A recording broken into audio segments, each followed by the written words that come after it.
What's the first thing that pops into your head when I say Chip and Dale? I bet it's these guys! But certainly the second would be those rascally cartoon chipmunks, Chip and Dale. What if I did something like, I am into nuts. Good, I love it. Great stuff. Woo! Just want to remind you guys I'll be at FanCon this afternoon. Hey, watch out! I'm keeping myself fit and, my updated modern look. Don't you think you'd have more fans here if Chip did these events with you? I hadn't thought about him in a while. I should give him a call. See how life's treating him. Life is the worst, which is why you need good insurance.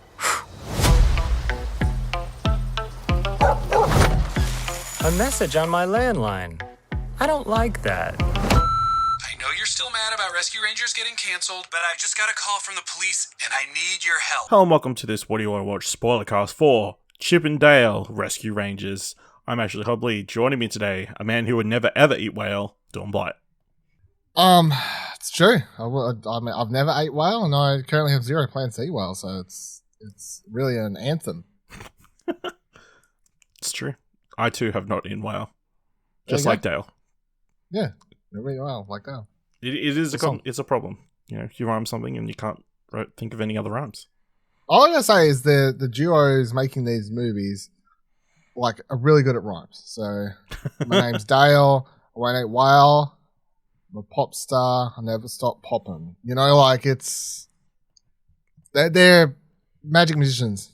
I'm on a boat and I'm on a boat doing flip. I'm on a boat. Yep. I mean they're bloody music wizards. I give credit.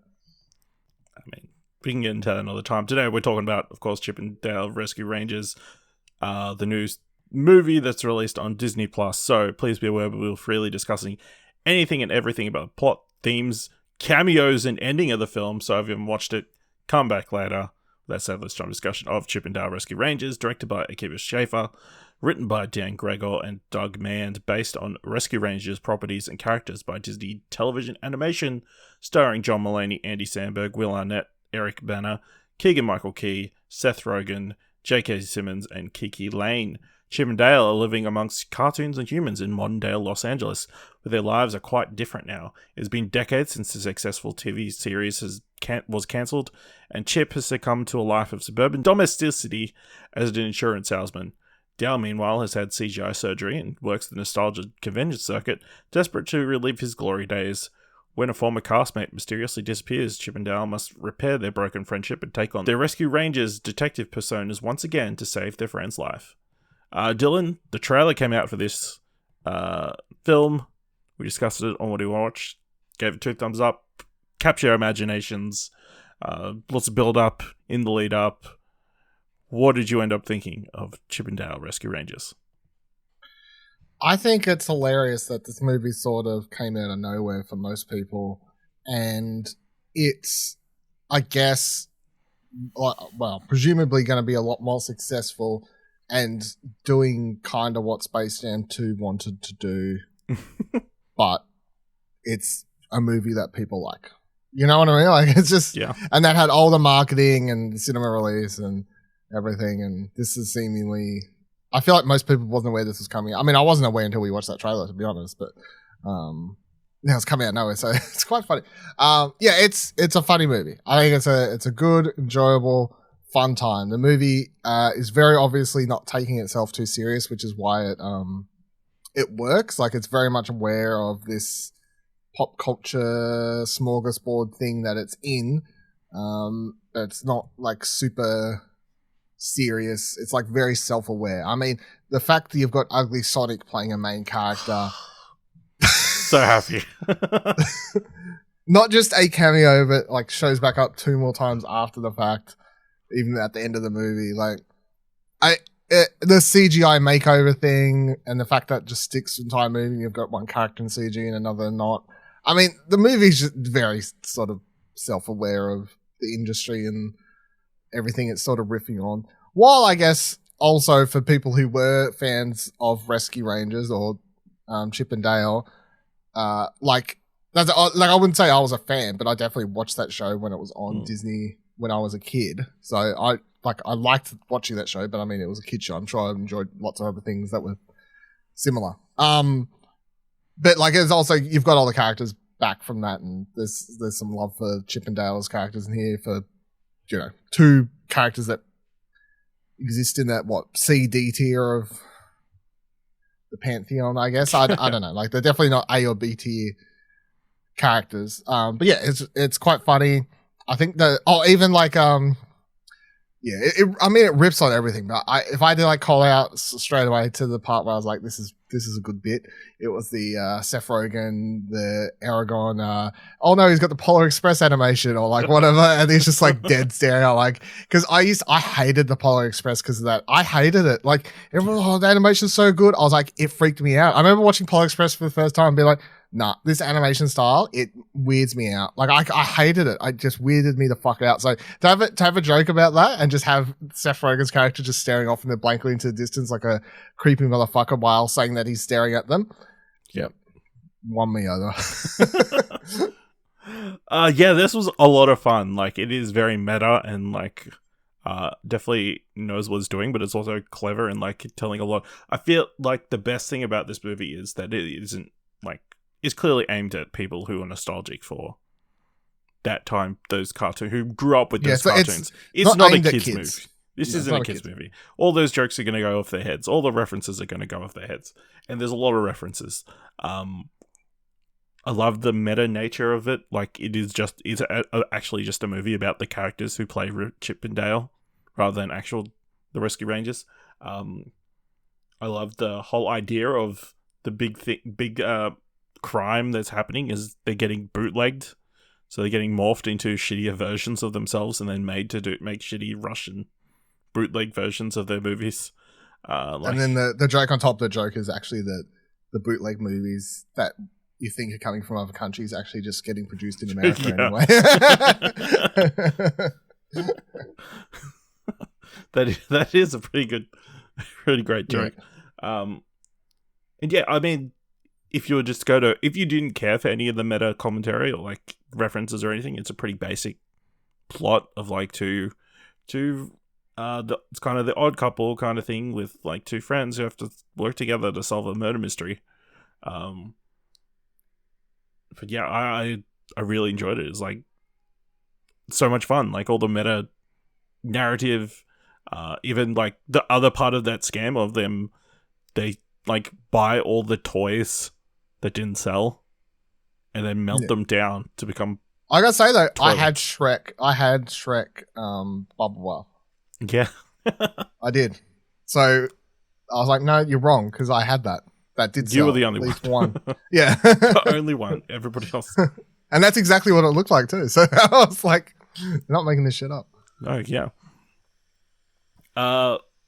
Favorite cameos? I mean, Ugly Sonic, right at the top of the list. I guess the real MVPs of this movie is the legal department, who managed to organize all these deals to allow all these different cameos to show up. Especially Ugly Sonic.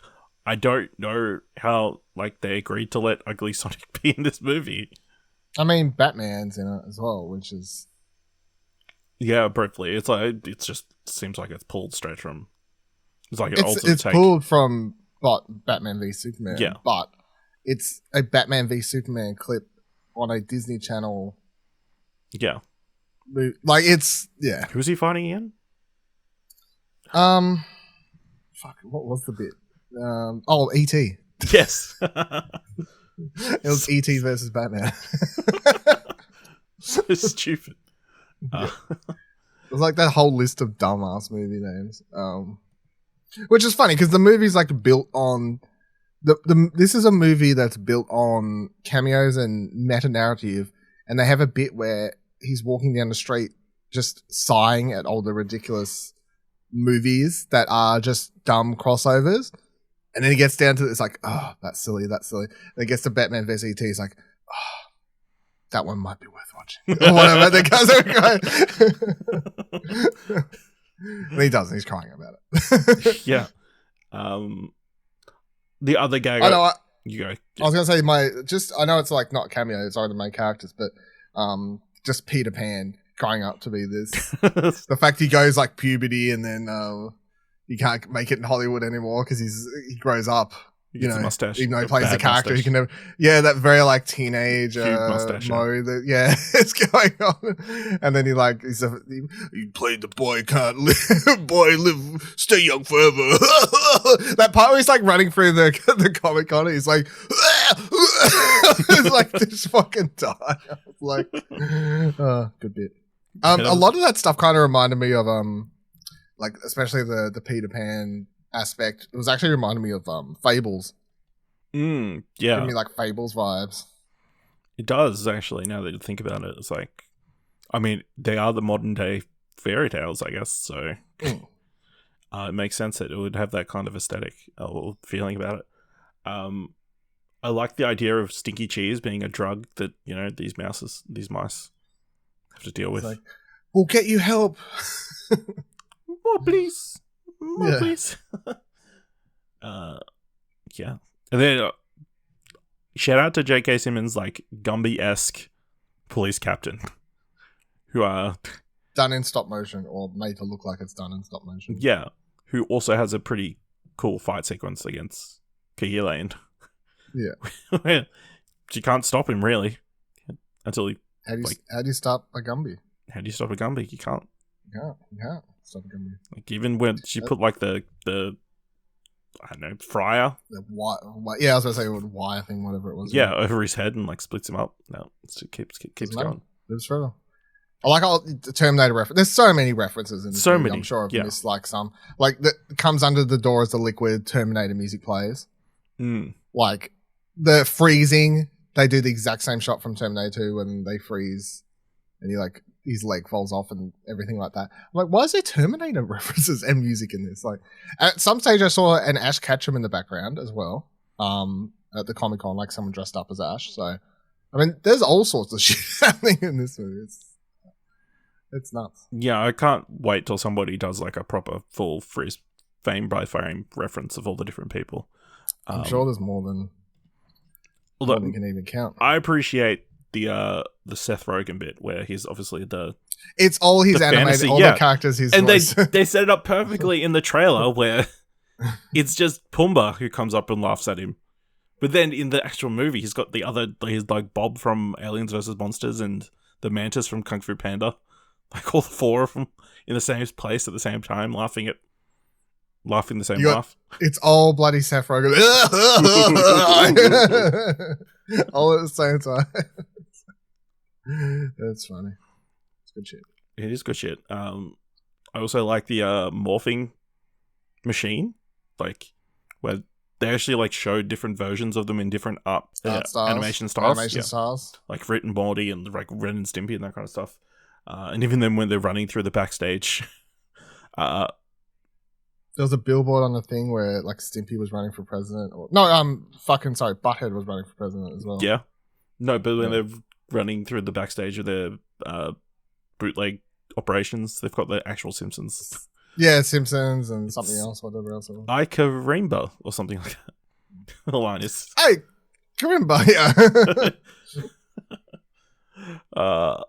But yeah, but it's also like heartwarming. I mean, not necessarily heartwarming, but like a nice, fun tale of friendship and these two learning to work together again. With Dale coming to the most extraordinary stretch to end up at the right answer of what that coded message meant. Yeah, a lot of fun. Although the weirdest thing, and I think the most unkid friendly thing, is that Gadget and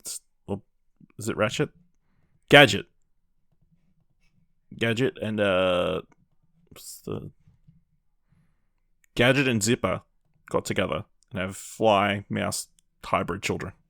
Oh, you reckon that's unkid friendly? That's just weird. Hey, it's romance, you know? Don't judge. I guess. It's not really a kids movie at all, though. No. I'm really glad we rewatched Roger Rabbit as well. Yeah. If only because Roger Rabbit shows up in this. Literally, yeah. Literally.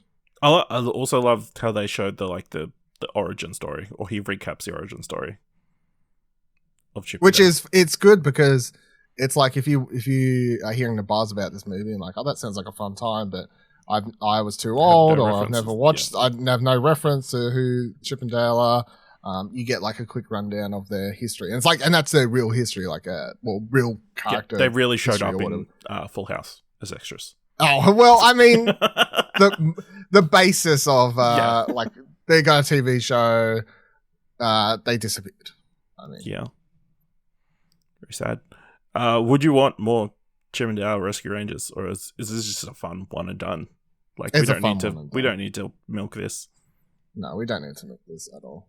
I think it's a fun one and done. The second you try and like, this is something that no one knew they needed, and that's why it's good. The second you try and do another one of these is where you'll fail. Like, no one asked for this. No one expected a Chip and Dale movie. You know, no one expected the crossover extravaganza of these sorts of movies to be a successful one, to be a Chip and Dale movie. But here we are. Here we are. Yeah. What do you think is the most crazy cameo? I mean, it has to be Sonic, I guess, because it's just so. I love the gag of the close up on his mouth. The close up of the teeth, and I went and rewatched the trailer, the original trailer. After this, I was like, "What a time!" Like to go from this, the fact that they went from that, the internet tearing them apart, and look, it's actually like it's sort of like it's such a positive story in the spin, because internet tore them to shreds for that. They spent however many millions, $100,000 redoing it. Good reason, because they now have a successful franchise, 2 good movies. They're doing a third one, spin-off TV show. But also the fact that they can now sign off and let Ugly Sonic be used as a gag in another movie, which in the long run helps promote Sonic, like the movies. Like it's such a funny story, because in alternate world they just come out with that version, the movie bombs, and no one cares anything about Sonic movies anymore. And then it becomes just a gag for every other movie. You wouldn't even have this gag though, because they wouldn't do it, because they'd be too protective. Just be like kicking a dead horse, you know. But they're successful. They've got a successful franchise, so they can have a laugh with it. So when Peter transforms, I'm pretty sure it's like Wreck-It Ralph hand and a bunch of other random shit. Yeah, in there as like well. a cannon, like the cat from something I can't remember. Also, I just been trying to find references like cameos and that kind of stuff. Do you know what the polar bear's from? No. That's the polar bear from the Coca-Cola commercials back in the day. That's where they're pulling it from, apparently. Well, that's one theory I'm read. So. That's one thing. That could work. Baloo's in this. That's pretty good. Baloo is in this. Is it? I doubt it was Bill Murray, right? It's probably somebody else. No, I don't think it's Bill Murray. No. I also love Lego Miserables. Yeah, Lego. You like? Yeah, one word. So many dumb things. Yeah, and they also Pogs became like a central point in the movie. Yeah. There's lots of essential things in this movie that you're like, wow, wouldn't have ever guessed. All right. Anything else you feel like we need to discuss from Chip and Dale? I mean, other than, Paul Rudd revealing that Ant-Man was meant to be Ant-Man. Ant-Man, yeah. No, I enjoyed the bit at the end about reboots with songs that aren't actually like the actual ones, and they pay someone to remix it, and then we get the Post Malone song at the end. That was a good bit too. Lots of good setups. So yeah, let us know what you thought of Chip and Dale Rescue Rangers. Who was your favorite cameo? Let us know on Twitter by going to explosion.com/Twitter, or jump into our Discord at explosion.com/Discord. If you want to help us out here at What Do You Want to Watch, leave us a review on Apple Podcasts or on Podchaser, or tell people about the show, or leave us 5 stars. Anywhere you can leave 5 stars. And if you like this episode, thought it was worth $1, head on over to our Ko-fi page at explosion.com/support. Thank you very much for listening. Until next time, keep watching stuff, I guess. Don't eat wow. What are you looking at? Honestly, your weird dead eyes. Over here! Go get him! This This is awesome! I was always more of an Alvin and the Chipmunks person. You monster. That my best friend, she a real bad got her own money. It was like professional. Same time. Jinx, you owe me a non-brand specific cola. What? That was crazy. Somebody call Guinness Book.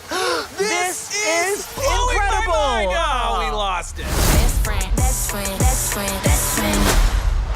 I also feel growing up a Kingdom Hearts fan, having Chip and Dale work on a gummy ship all the time. Maybe Well, the biggest support. Keyblade was in there, right? Was the thing. Well, it wasn't in the trailer, but I'm pretty sure that was Sora's hair as part of that wall as well. Could have been. Or it could have been any anime characters, to be perfectly honest. But